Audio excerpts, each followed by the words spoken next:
I'm quite happy that I don't have to hear your sound effects. Why? I just prefer it without them. You don't like my sound effects? I don't dislike them. We might have to go to some kind of counselling for this, man. I think, well, I admire your technical capabilities, but I don't love your sound effects. What? I even put the pirate one in for you. That was actually, thank you.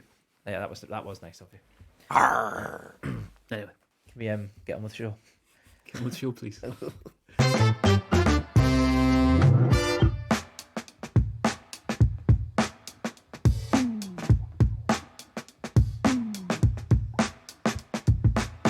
All right, hello everyone, and welcome to episode 18 of Not Another Whiskey podcast. Have you ever wondered how Indian whiskey tastes, how they drink it over there, and how a place with such an aggressive climate can make whiskey? Now, if these questions have kept you up all night pondering, making you lose sleep, then fear not, as you have come to the right place this week. As Daz and I will be talking about all things Indian whiskey. I am your co-host, Mitch Beshard, and on this adventure over to India, I will be joined, as always, by my co-pilot and whiskey-sipping buddy, Daz Haldane. Daz, how's it going, mate? I'm all right, mate. I'm all right. You almost got my name right there. I know, fucking hell. Yeah, I've got my passport ready, bro. Ready to check in. And I can't wait, actually, to get tucked into these whiskies. We're in the heart of Speyside. We are. Doing this live for a change. I know, and in the world-famous Copper Brock, which is a little bit cooler than India, I have to say. And it's really nice to be back in Speyside. Mate, it's just so nice, right? I mean, we're sitting here in the whiskey snug. I'm about to... You've already got your beer going. Yeah, I'm ahead of you. I've just opened mine up. We don't always drink whiskey, guys, so sometimes we do have a little beer now and again. We decided that this weekend, Daz had a little bit of free time. I was already up at Copper Brock, so we'd come up here and hang out. And it's been a nice day already. Went to Macallan, your old stomping ground. We did. It was really nice, actually. And it hasn't lost its charm, I have to say. It was really nice to get back to Macallan. We dropped into Glenallachie, Aberlour. We had a look at the distillery just around the corner. It used to be Imperial. What was it called again? Munich. Beautiful. Yeah, really Stunning. beautiful. And I've got a really nice picture, actually. I'll whack that up onto the Instagram channel at Not Another Whiskey Podcast if you're not following it already. Bash on. See what I did there, Mitch? Mm-hmm. Good little time. Yeah, thanks, mate. Nice segue. Well, listen, today's episode is about Indian whiskey, and a massive thanks to Rampur, actually, for jumping on board for this episode. And within that, we've actually got a couple of special guests lined up to help us explain and give a little bit more insight into Indian whiskey, because in all honesty, I don't have a huge amount of experience with Indian whiskey. I'm aware of a few of the brands and I've tried a few of the products, but I've never really done a sort of deep dive or a big dig into what makes it different, what makes it special, where are the distilleries, what flavours do they produce and stuff. So what we've done is we've brought in a couple of guests to help us do that. Today we're going to be joined by Sanjeev Banga, who is from the Rampur distillery, and he tuned in, and we've done a bit of an interview and a catch up with him, which is really cool. And also we've brought in our old pal, YouTuber and whiskey enthusiast and expert, the Whisky Advisor, who's based over there as well, a guy called Uday, who's a brilliant guy, and he's going to share with us more just about Indian whiskey just generally. So a couple of good guests, mate, to keep us right. Absolutely. Okay, smoky Daz, let's get into this. I want to start off by, I just poured myself a beer. Yeah. But Rampur, as we mentioned already, the sponsor of the show, not only did they sponsor the show, but they kindly sent us a few bottles. They did. I think we should, because we're having a beer, let's make it a half and half. All right, let's do it. Pour this out. I mean, what do you, initial thoughts? We're going to talk a little bit more about Rampur with Sanjeev. But what do you think, mate? Initial thoughts of this liquid?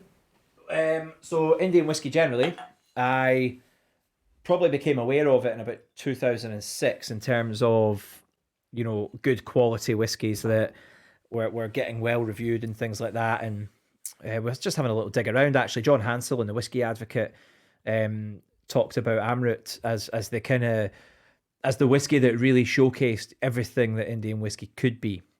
And actually, it was the product that I remember was Fusion from them, which I enjoyed a lot, actually. And I remember tasting that a few times, probably in about 2006, 2007, something like that, was when I first became aware of Indian whiskey as a rival or a competitor to single malt scotches, as we saw it at the time. And probably around that same time, I started to probably appreciate Japanese whiskey, to be fair, as well. And over that period of time, we've seen a lot more impact from Japanese whiskies coming over to the UK. And Indian whiskey now, with Rampur, Amrut, and Paul John, we're starting to see a few more coming through. So I guess probably 2005 was 6 maybe when I became aware of what I think is really good Indian whiskey. Yeah, I think you were a little bit before me on that. I was aware of the fact that so much whiskey is consumed in India. Yeah. I mean, one of the stats is you look at the top 10 whiskies in the world, and I think 8 of them are out of India. And we're not talking, the quality stuff that we're drinking with Rampur right now. We're talking the molasses-based Indian whiskey. Yeah. Which do get blended with Scotch, right? Yeah, I think there's a little bit of that going on. But yeah, I mean, you're talking about what, £2 a bottle, I think it is for those kind of expressions. So, but yeah, that was it for me. But really interesting doing this episode on it. And guys, hopefully you enjoy listening to this. I think before we get into the subject of Indian whiskey, Daz, let's see what's been happening in the world of whiskey. Daz and Mitch's Whiskey News of the Week. I think it's actually really good timing. We didn't do it on purpose, but trade talks have began again with India and the UK with regards to import taxes on whiskey going into India. India's a huge place, of course, and it's many states, and taxation changes actually as you go around the different states. But generally, it's a lot more expensive to buy single malt whiskey in India than it would be here. So, say for example, and we'll cover this off with Uday as well. But a bottle of Glenfiddich 12-year-old here would be about 30 quid. Mm-hmm. Yeah, there it would probably be about 65, 70 quid. So there's a massive tax, which makes it quite an elitist thing, single malt whiskey, and it's a very middle to upper class, consumption kind of target market, I suppose, for single malts. So what would happen in a country of 1.4 billion people, if you reduce those taxes, is obviously demand would go up. So it would be a significant change for whiskies going into India for the Scotch whisky industry if that was to change. And that's what those trade negotiations are looking to do, is to reduce these higher taxes going in. And if they do that, they open up a huge market for whiskey to a tune of about 1 billion over the next 5 years. In other news, which is also quite relevant to where we are right now, and by the way, guys, there's not much going on in the whiskey world right now. January is always quite a dry month for whiskey news. So, but where we are right now, we mentioned we're in Speyside already, but Speyside is going to add another distillery to its growing number that's here already. So the guys behind the Bimber distillery down in London and Bimber Whiskey, they released a plan quite a while back that they were going to create a distillery in Scotland, and their newest project, they're calling it the Dunfail Distillery.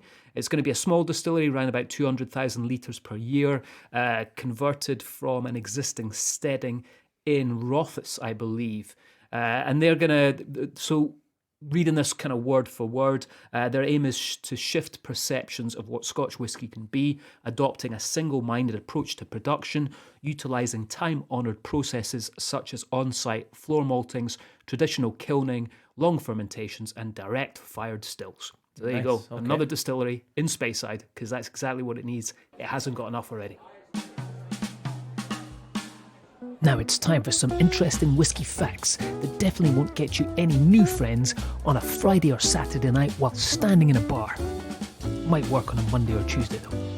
Alright guys, so interesting facts that aren't going to get you any new friends. So this week it makes sense to give you some facts around India, because we're going to be dropping in some facts about Indian whiskey throughout the show.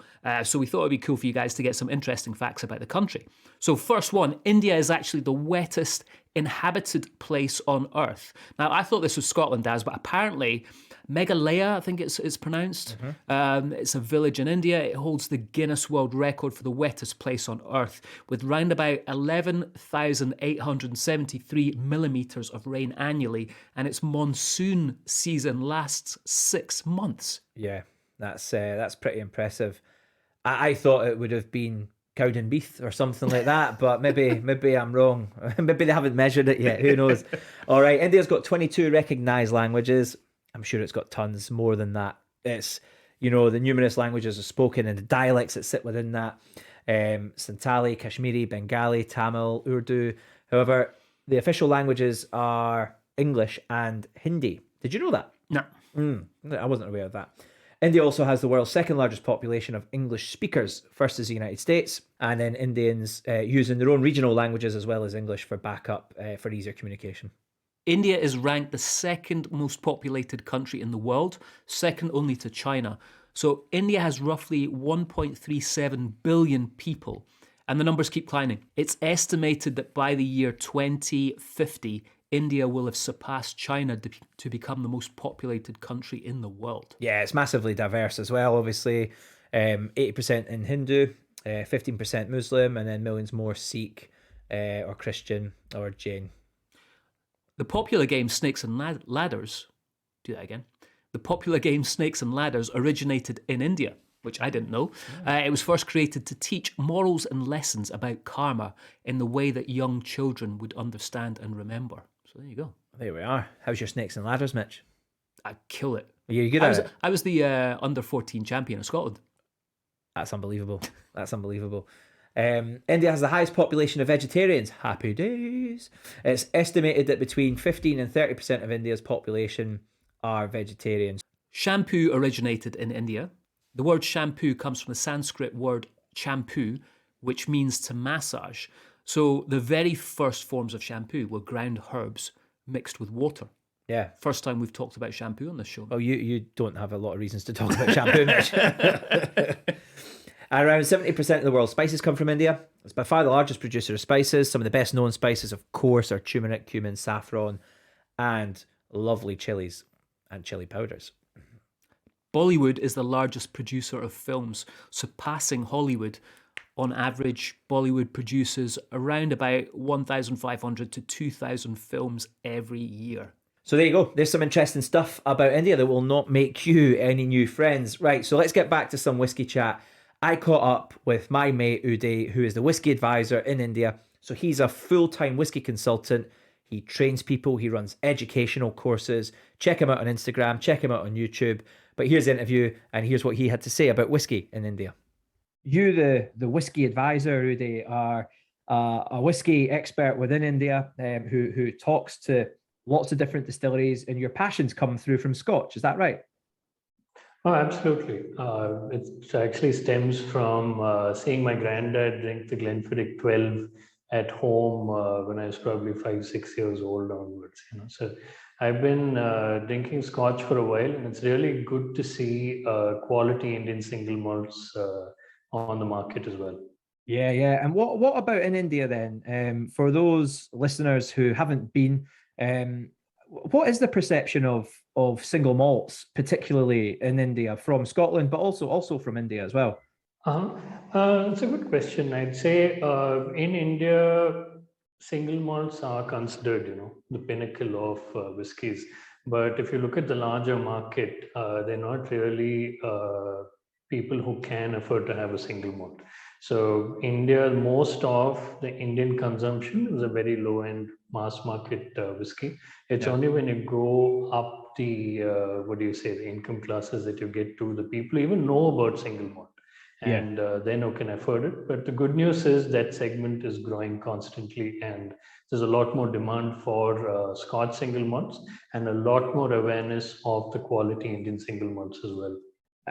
Tax is one of the big reasons, right, in India, why single malts are so expensive. I mean, for us here, a bottle of Glenfiddich 12-year-old in Scotland usually is about £30.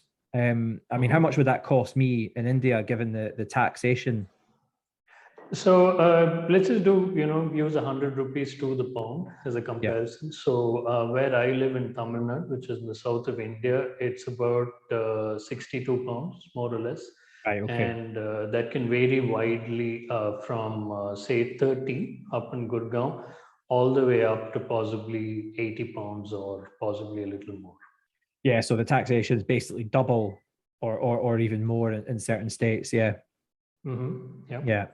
It's quite expensive, because we were looking at that as we know the trade bodies and stuff are meeting and they're looking to sort of see if they can develop a better taxation, for single malts in India.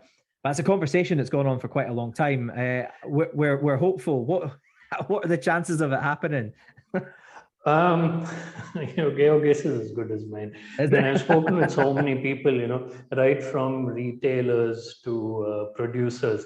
The Indian liquor lobby is quite strong as well, and they don't really want a Scotch single malt to come in and be priced possibly lower than an Indian single malt, right? It could happen depending on the market, because you've got 28 states and 8 union territories. Prices and taxation policies are wildly different, and people are going to be protective about their market shares. So this is a conversation that has been had for many, many years, talking about the WTO and how it should be, free trade, the duties need to be reduced. I mean, I'd love to see it happen, but I'm not holding my breath for it, to be honest. What are the trends you're seeing in malt whiskey, particularly within India? When I was growing up, single malts really, weren't a thing. So actually, my granddad drinking the Glenfiddich 12 at home was an unusual thing. We hardly got any, so only somebody was traveling abroad, they'd, probably bring a bottle back, and it was a big deal. The most popular Scotch brands at the time would have been Chivas Regal and Johnny Walker, specifically the 12-year-old Chivas and Johnny Walker Black. Even now, they're the most commonly drunk premium Scotch whiskies at parties. I never thought that there would be a time when I could walk into a local store, and literally there's one about 100 meters from my place, and be able to buy or select from about 20-30 single malt Scotch. Nice. Or bourbons and the like. So we've come a long way, and that says a lot also about people's income has gone up quite a bit. The prices have, if anything, come down, and people have traveled a lot. So whether it's the clothes they wear or the food they eat or whatever it is, they're looking for story, they're looking for an experience, and what better story than Scotch single malt, for instance. Yeah, no, totally. And you mentioned food, and my father-in-law is from an Indian heritage as well. So whiskey's consumed often here. There's a lot of passion for whiskey in it at all times of the day with anything, but in particular, whiskey and food, especially Indian food, do seem to work brilliantly together.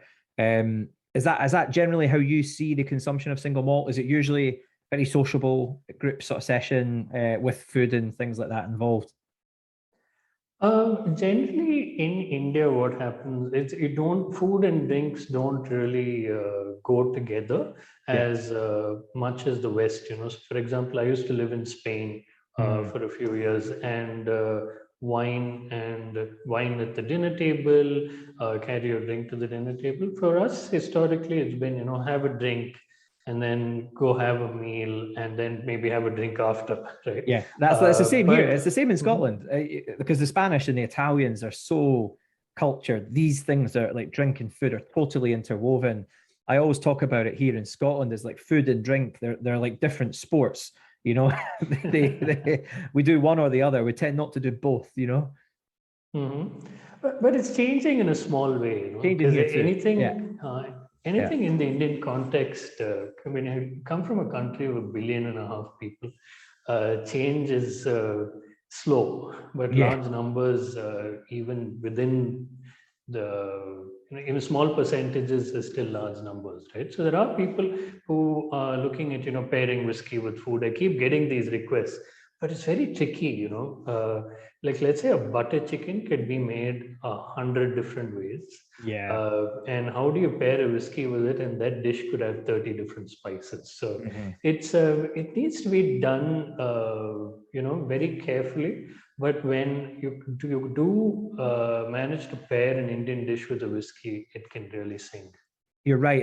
It's how you do it, right? It's how you get those flavors to work together. But the great thing is, especially my insight and certainly eating lots of Indian food, is spices do work well with whiskey because of the intensity of flavor, the power in alcohol. And obviously the Rampur here I've got here is 45%, which is you've got a lot to play with, and it's really difficult to break it. Whereas with a wine that's more delicate, it's lower in alcohol content, you could quite easily not get the balance right in flavor, you know. Mm-hmm. But on the flip side of it also, if you've got really spicy food and you've got a whiskey at 45%, your palate could get burnt in a hurry. So, I come from a part of the country where food is really spicy and there's a lot of ground masalas.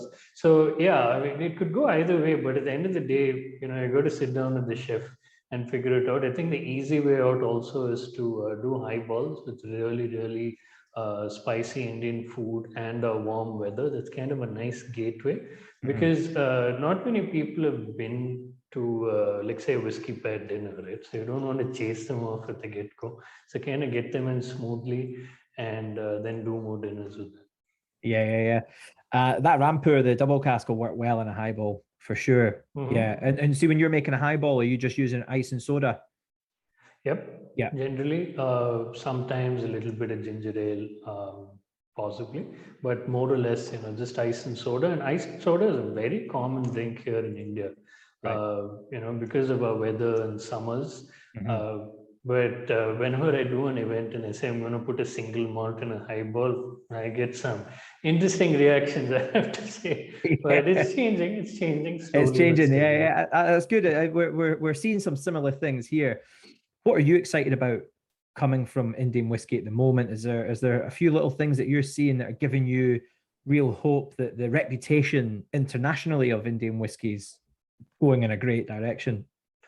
I think you need to put into context how long these guys have been around. It's only been about 15 years as compared to Scotch, who's been around for centuries. So the headway they've made in that short time is fabulous. I was at Amrut, I think last week or 10 days ago, and they've got some amazing stuff coming, constantly pushing the bar. And with Paul John as well, they've got some fabulous stuff. Rampur have been around less than 10 years. And that Asava that you're having is really, really interesting. I thought it would be, really astringent and stuff, but when I tasted it, it was right at that age and it was lovely.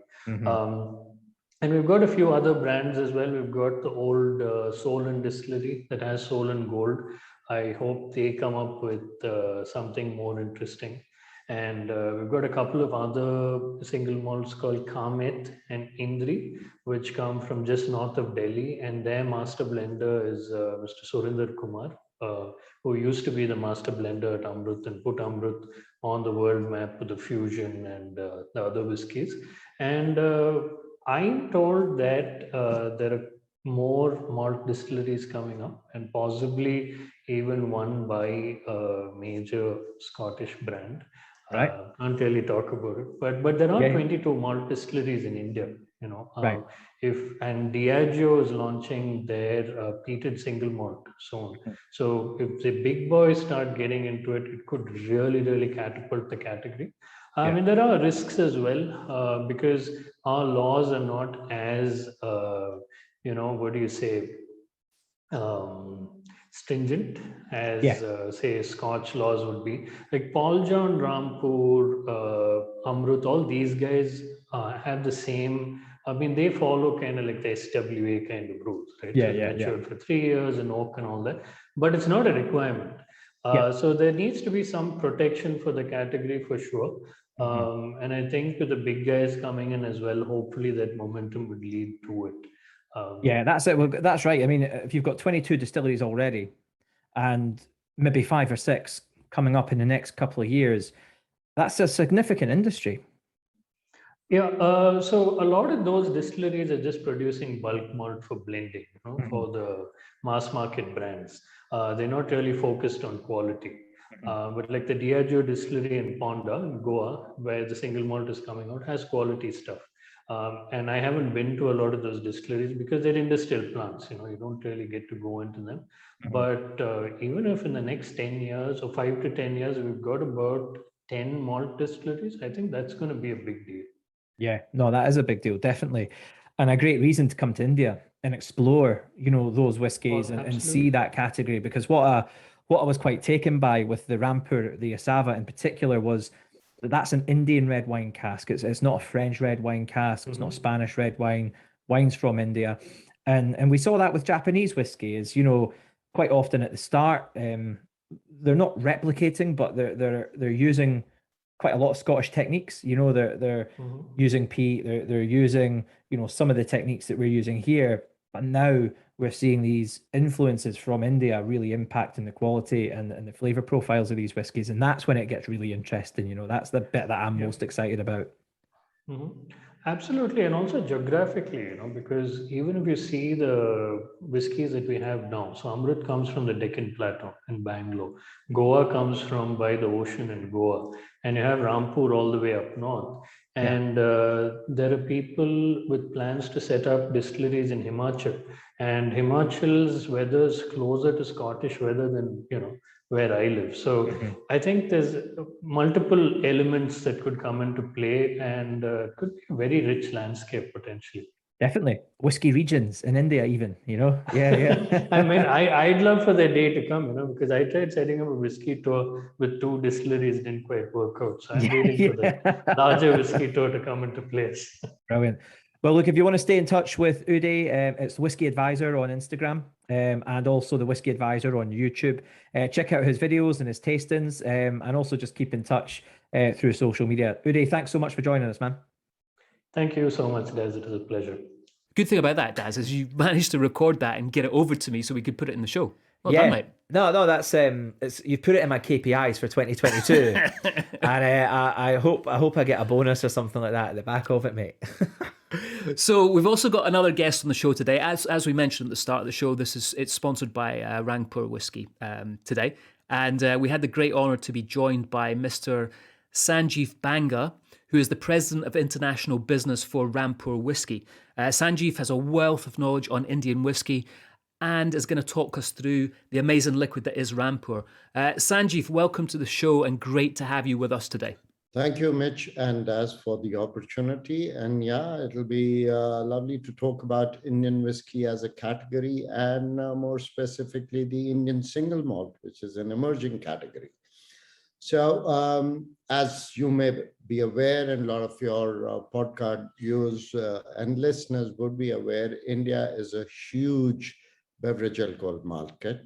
The spirit side is close to about 350 million cases on an annualized basis, 9 liter. And predominantly, it is a whiskey and a brown spirit market. About 60 to 64% is whiskey, I'd say Indian whiskey, then followed by rum, brandy, and then the white spirits.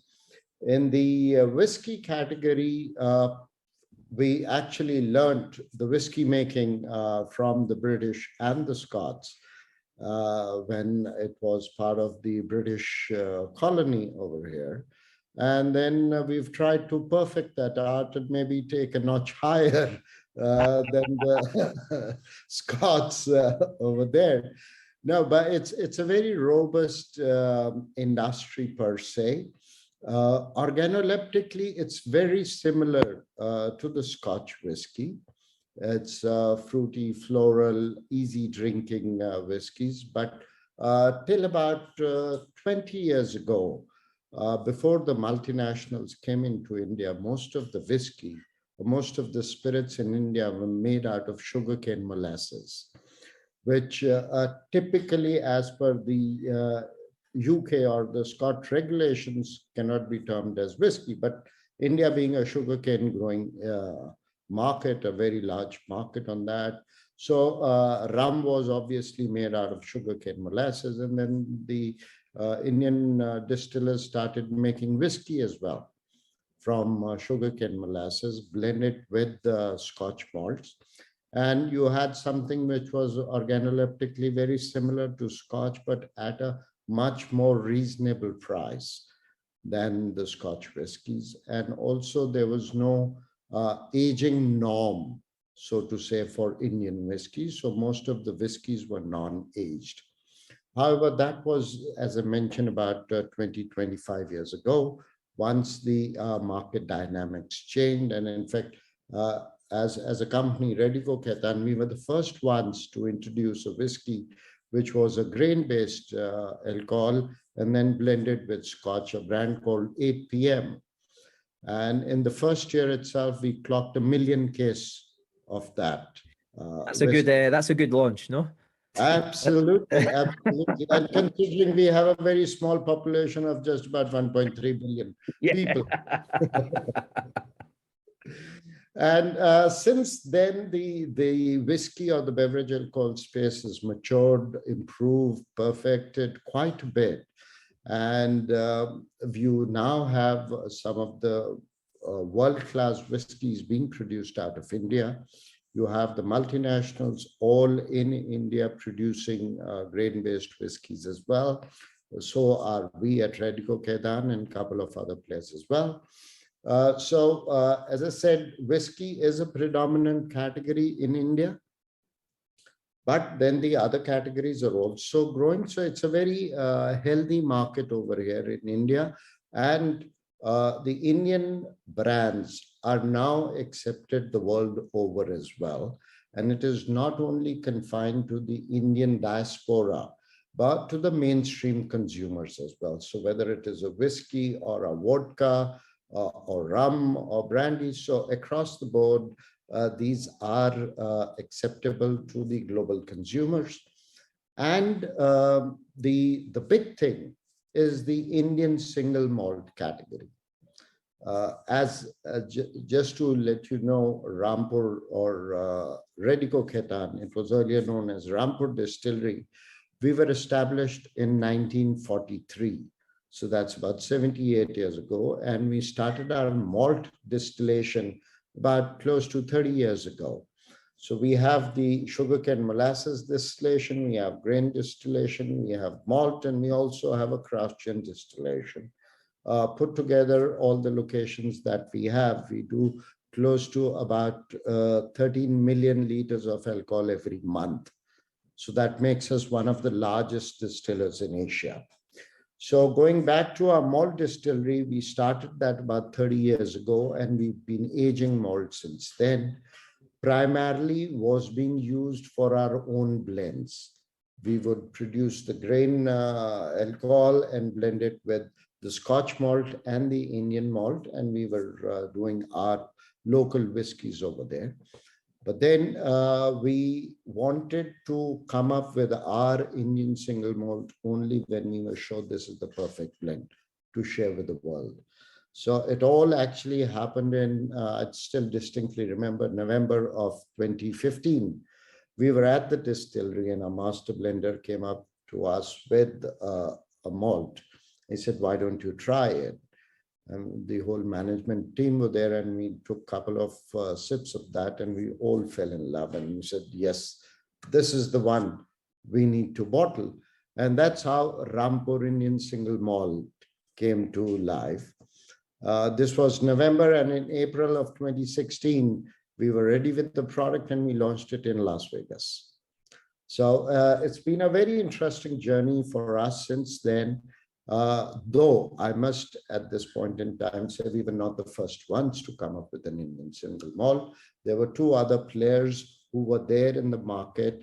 And then when we came, they had basically laid out a foundation for the category, and we tried to build onto that foundation. So a lot of credit needs to go to Amrut for starting the Indian single malt revolution.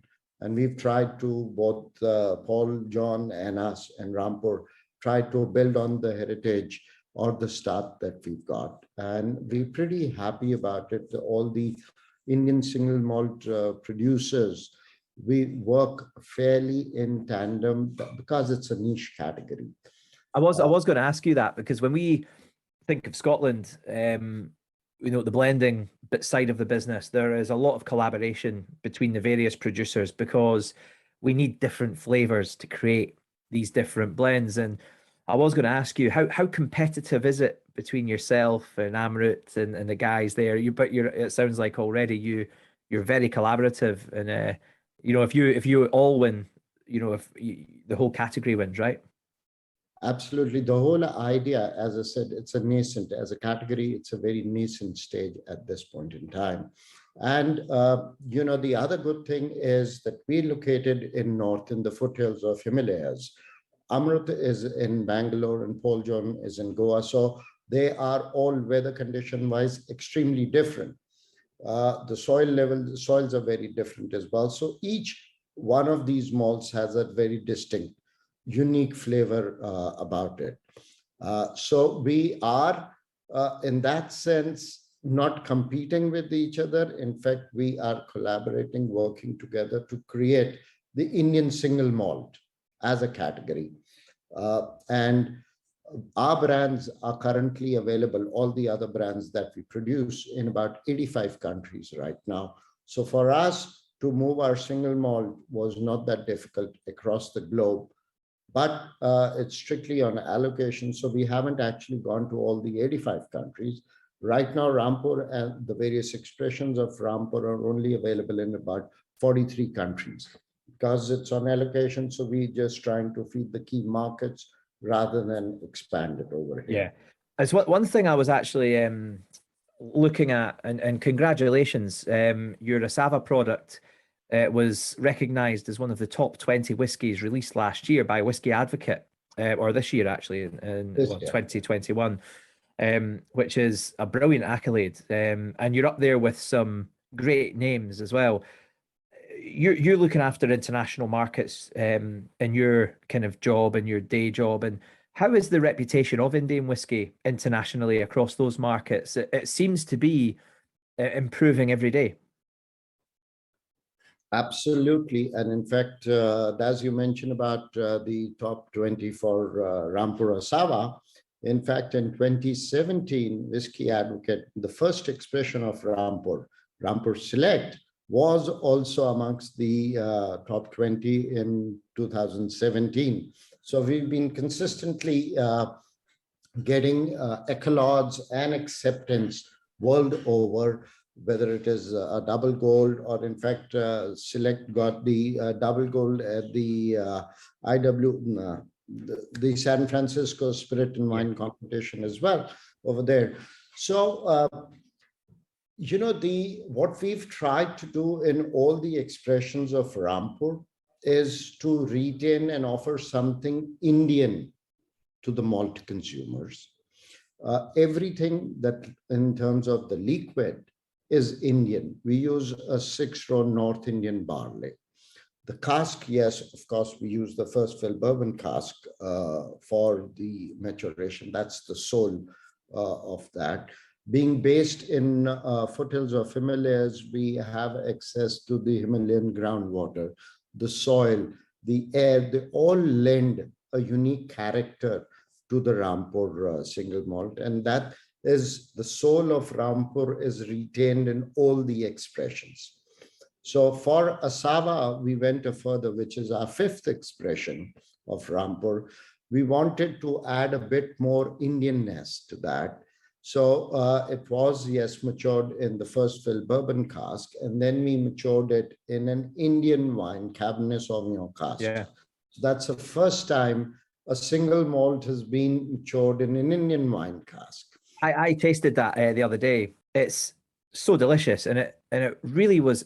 I think the Rampur, the double cask, has a lovely fruitiness, as you've already mentioned, and floral. I got a lot of potpourri. I got a lot of apricot, stoned fruit, quite fresh, but sweet and delicious. The red wine cask there, the Asava, has this lovely, weighty, rich sweetness that I really found very, very pleasant. And my father-in-law, Sanjeev, is from an Indian background as well, and he particularly enjoyed that one as well. So it's it's well enjoyed in this house, that's for sure. Great. You know, there's our whole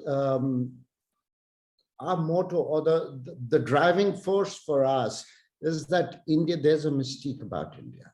There is so much India has to offer in terms of flavors to the world. So, and we've done that very, very efficiently with our food. So we want to replicate the same thing with our whiskeys as well. There's still so much to offer in terms of geographic locations, in terms of typical flavors, aromas, and the ingredients about it. So we are experimenting with a lot of things.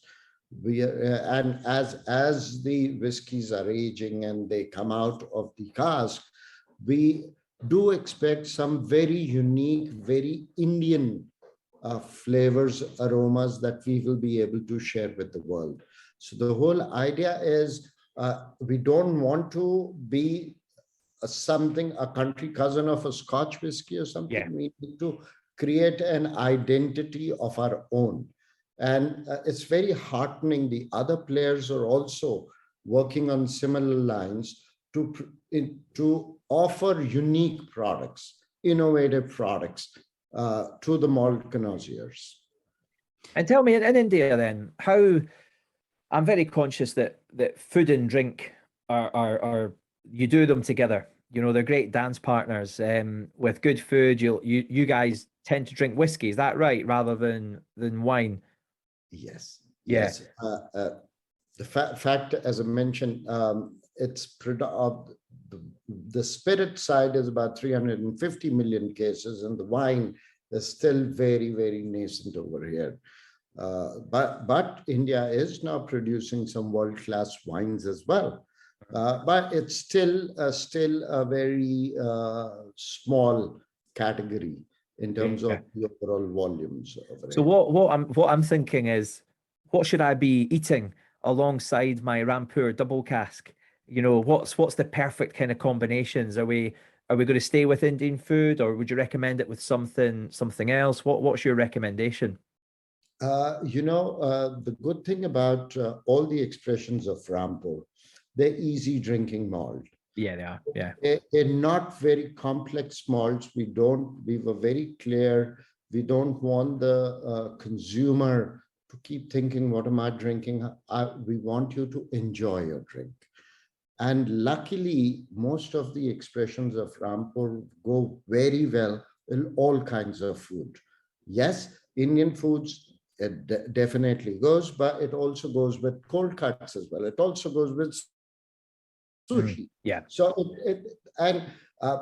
one thing I've learned in all these years in the beverage alcohol industry, whether it is your mixers or your food, please, please, please have it the way you want to enjoy it. There's no correct way. Now, for whiskey, especially you sitting in Scotland, if people were to mix it with a lemonade or a Coke, that's a big no-no. But my friend, you're paying for your whiskey. You want to enjoy it with a Coke, please go ahead and do that. Sanjeev, that's what Daz does every day when he drinks his whiskey. So, you know. Well, actually, as I'm tasting the double cask, I'm thinking an old fashioned, to be honest. You've got a lot of influence here from the American oak, and I'd imagine that's probably because of where you're aged. And there's a lovely spicy note coming through from some of these sherry casks as well. So I think with a touch of sugar, a bit of ice, a little bit of bitters, snap of orange over the top, I think we'll have a fantastic drink there with the Rampur double cask. A double cask and old fashioned go perfect. In fact, we did that for the Thanksgiving weekend in London. We did a premix of old fashioned and went off exceedingly well. So, as I said, you can create your own cocktail, own concoction, old tall drink, whichever way you want. Personally, I love a sour straight up. I wanted to rewind a little bit and touch on kind of what you said with regards to, it's almost like it seems like there's a bit of terroir going on within Indian whiskies. You mentioned the mountains, you mentioned the climate. I know you guys have a very rapid maturation over there. So is that something that you guys are talking about between all the distilleries? Is this kind of difference within that you're getting from the cereal that you're growing and your maturation? You see, as I mentioned, we use a 6-row barley from North India itself over here. And then you touched upon the aging and maturation process. Even the experts in Scotland admit and agree the maturation process in India is far more faster and aggressive. I can say about Rampur, which is in North India, the summer temperatures are 40 plus, and the winters can go down to about 2 degrees. So the variation is huge. The malt is interacting with the cask at a very aggressive pace as well. What it also means is the evaporation losses are great, are huge. In the first few years, the evaporation losses we encountered in the range of 12 to 13%. On a similar basis, in Scotland, it's about 1.5%, 2%. So aging is not only faster, but it's a very expensive proposition as well, because the angels are pretty greedy in India. But then it gets compensated with a faster maturation and a more aromatic, so to say, the malt over here. And the temperature in the India, as it's a vast country, diverse climatic conditions as well, do vary in each of the region, which in turn imparts a uniqueness to all of those malts. Now, in case of Rampur, we've been very clear. We want to stick to anything and everything that goes inside the bottle is Indian. So we actually, none of our expressions are peaty, because India does not grow peat. So, and we're trying to experiment with a lot of wood that we use for casks. So not only limited to the bourbon cask or the sherry cask, or the other European oaks and casks. We are also experimenting with Indian wood, what we can do with that. Some of it may come out successful, some of them may not taste good as well. So there's a lot of experimentation, innovation that's happening right now, and it's a slow process. So we like to, what's happened in the past or in the industry or malt industry, yes, it's a great benchmark to start a foundation, but let's see how we can experiment, innovate, come up with newer things over there. Something very much like the wine industry did. There was only earlier the Californian or the French wine, but now if you look at the New World wines, some of them are amongst the best in the world. Yeah, it's fascinating. I look forward to seeing what you guys are going to be up to over there, because I think, and correct me if I'm wrong here, but it doesn't seem like you're as heavily regulated as we are in Scotland. We have the Scotch Whisky Association here, which is very strict laws that we have to abide to. I don't think, has that come into play yet in India with regards to these strict rules that you have to look at when you talk about a single malt? Not exactly as per the legislation and all that, but it is far more, because the stakes are too high for the players. So it's more like a self-regulatory environment. And I think it's pretty good, as long, because end of the day, whatever may be the legislation and regulations, it is the liquid and the consumer acceptance of that. So pardon my saying that, the n number of secondary scotches or standard scotches that are available in the market, which you may not like to drink. So it is all on the industry and the players, how you self-regulate yourself, because as I said, it's still a nascent category. So you would not like to nip in the bud itself. We still have a very, very long way to go.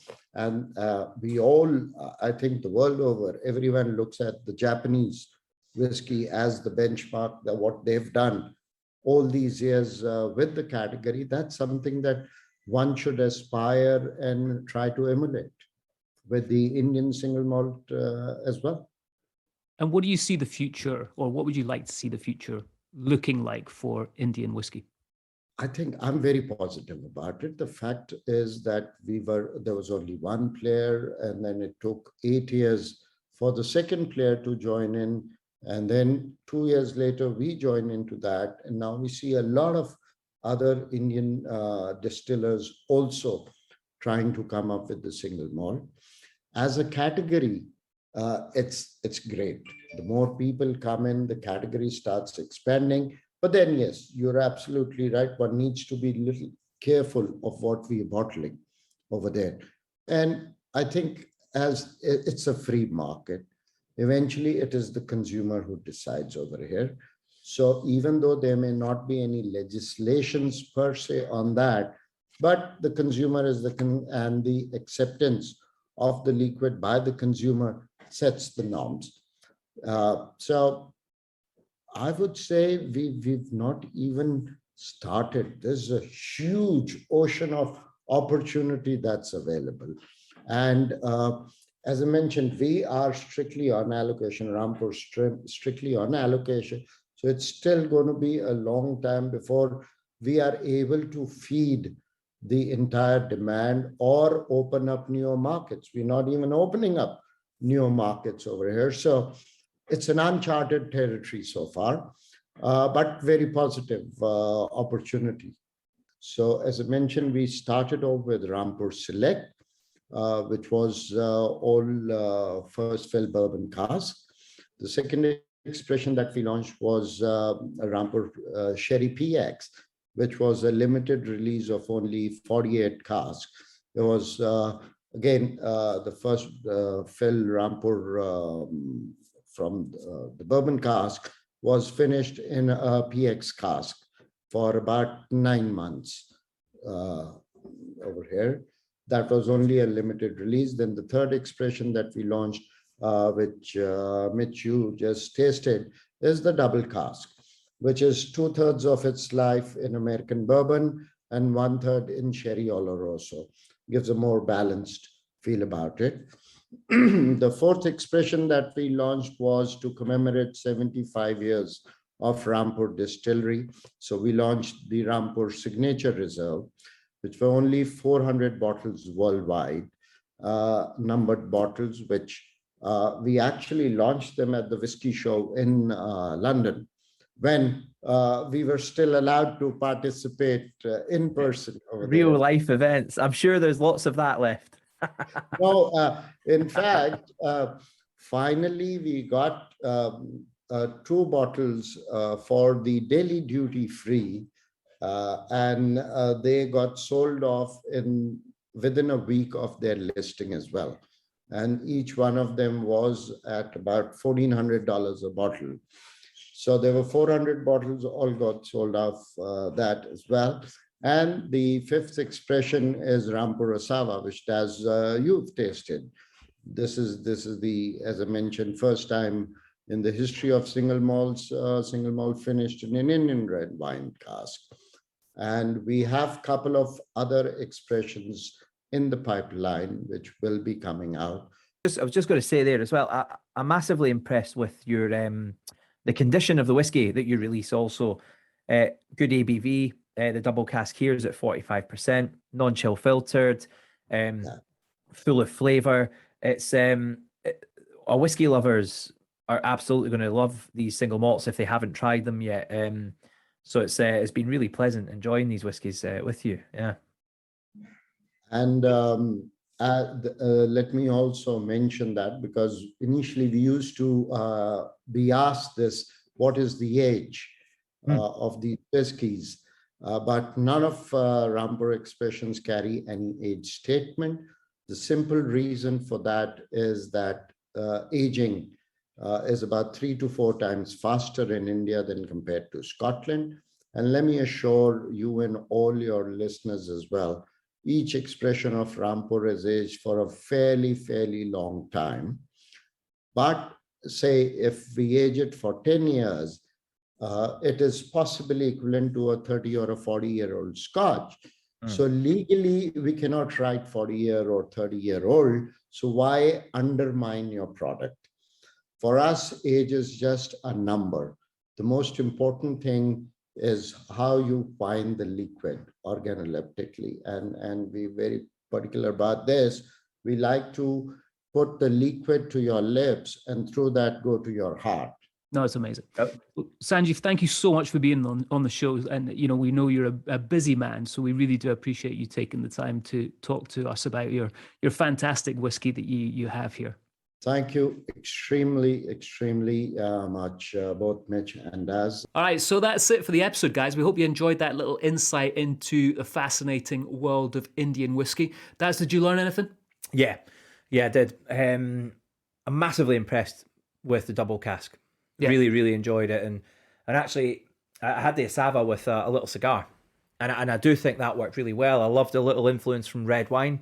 You were talking about tasting notes actually with the Asava, and you'd picked out almost like that kind of rose petally Turkish delight kind of quality, and it definitely has that. And that's a peculiar flavour profile, that potpourri, that rose water kind of style. You don't see that so often in Scotch. So yeah.